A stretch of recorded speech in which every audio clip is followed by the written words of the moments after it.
পশ্চিমবঙ্গের মানুষ একদিকে আর.জি. করের ঘটনা নিয়ে যখন পরপর আন্দোলনে ব্যস্ত এবং এই আন্দোলনের সঙ্গে কিছু গদি মিডিয়া অর্থাৎ যে সমস্ত হলুদ মিডিয়া যারা নাগপুরের নির্দেশে চলছে এই মুহূর্তে পশ্চিমবঙ্গের মেন স্ট্রিম মিডিয়াগুলো, তারাও ওই আন্দোলনের পক্ষে কথা বলতে গিয়ে বিভিন্ন মিথ্যে খবর এবং প্রোপাগান্ডা ছড়িয়ে সমাজকে বিশৃঙ্খল চঞ্চল এবং আনমনা করে রাখতে চাইছে। কোন ঘটনা থেকে এই সমাজকে আনমনা করে দিতে চাইছে? অবশ্যই আপনারা আর.জি. করের আন্দোলন নিয়ে ব্যস্ত থাকুন, কিন্তু পশ্চিমবঙ্গ যেমন আপনার জন্মভূমি, এই ভারতবর্ষটাও আমার জন্মভূমি। যদি ভারতবর্ষ না থাকে তাহলে পশ্চিমবঙ্গের অস্তিত্ব থাকবে না। ঠিক এই ভারতবর্ষে একটি বড় বড় দুর্নীতি চাপা দেওয়ার জন্য হলুদ মিডিয়াগুলো এই আর.জি. করের ঘটনাটাকে নিয়ে পশ্চিমবঙ্গবাসীকে এমন একটি ন্যারেটিভ তৈরি করে মানুষের মননে, মানুষের মস্তিষ্ককে বিশৃঙ্খল চঞ্চল করে রাখতে চাইছে, যাতে করে ভারতবর্ষ ধীরে ধীরে ধ্বংস এবং কর্পোরেট সংস্থার হাতে, যেটা কিনা ব্রিটিশ আমলে কোম্পানির দ্বারাই চলতো শাসন ব্যবস্থা, ঠিক ভারতবর্ষ আজকে ধীরে ধীরে সেই দিকে এগিয়ে যাচ্ছে। এটা থেকে আপনাকে আমাকে দূরে রাখার জন্য এই হলুদ মিডিয়া উঠে পড়ে আপনার মিথ্যে খবর সত্যি খবর মিক্সচার করে একটি হজমি বড়ি করে আপনাকে প্রতিদিন, প্রতি মুহূর্ত, প্রতি ঘন্টা, প্রতি সেকেন্ড আপনার মস্তিষ্কে ঢেলে দিচ্ছে।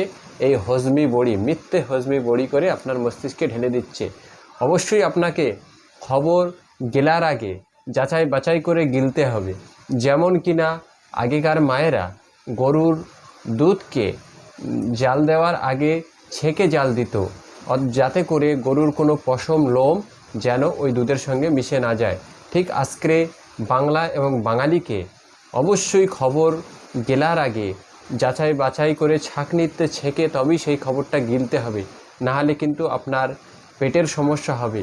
আর পেটের সমস্যা হলে কিন্তু ডাক্তার বৈদ্যের কাছে ছুটে যেতে হবে। কি সেই ঘটনা ভারতবর্ষে, যে ঘটনাগুলো এই হলুদ মিডিয়া চেপে দিতে চাইছে? গতকাল একটি রিপোর্ট প্রকাশ হয়েছে।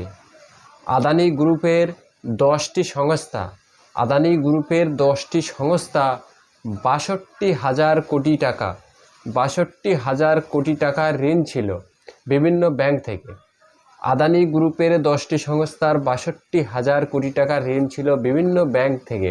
সেটাকে কেন্দ্রীয় সরকার একটি প্ল্যান করে মাত্র 16,000 টাকার বিনিময়ে মকুব করে দিয়েছে, অর্থাৎ 46,000 কোটি টাকা কেন্দ্র সরকার মকুব করে দিয়েছে আদানি গ্রুপকে। আপনারা একবার বুঝুন, আপনি একজন দরিদ্র নিম্ন শ্রেণীর কৃষক বা অন্য পেশার সঙ্গে যুক্ত, কিন্তু আপনার লেভেলটা হলো নিম্ন শ্রেণী, সর্বোচ্চ নিম্ন মধ্যবিত্ত। সেখানে আপনি কোনো ব্যাংক থেকে লোন নিলে আপনার ক্ষেত্রে কোনো ভর্তুকি, কোনো সাবসিডি, কোনো মাপ নেই। কিন্তু আদানি গ্রুপকে কেন্দ্রীয় সরকার 46,000 কোটি টাকা মকুব করেছে। আপনারা একবার ভেবে দেখুন, দেশের ভবিষ্যৎ, দেশের অর্থনৈতিক কাঠামো কাদের হাতে সরকার তুলে দিতে চাইছে?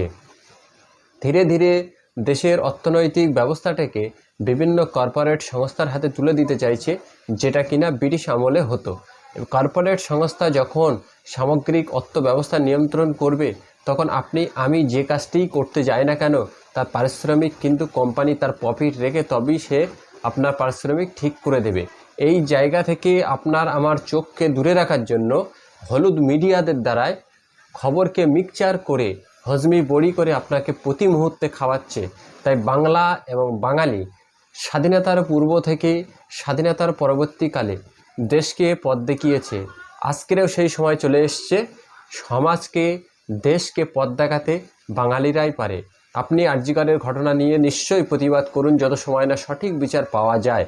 কিন্তু সঠিক বিচার একটি আন্দোলন, সেইটার সঙ্গে দেশটাকেও বাঁচানোর আন্দোলন আপনাকে আমাকে সামিল হতে হবে। অবশ্যই আপনারা এ বিষয়ে সোচ্চার হবেন এবং এই কেন্দ্রে পরনির্ভর সরকার বা কোম্পানি নির্ভর সরকারকে ছুঁড়ে ফেলে দিতে আপনাকে আমাকে এগিয়ে আসতে হবে। দর্শক, অবশ্যই এই ভিডিওটি যদি আপনার ভালো লেগে থাকে তাহলে অবশ্যই আপনি একটি লাইক, কমেন্ট, শেয়ার এবং সাবস্ক্রাইব করে অন্যকে দেখার সুযোগ করে দেবেন। আপনার মূল্যবান বক্তব্য কমেন্ট বক্সে লিখে আমার পরের ভিডিও বানাতে সহযোগিতা করবেন।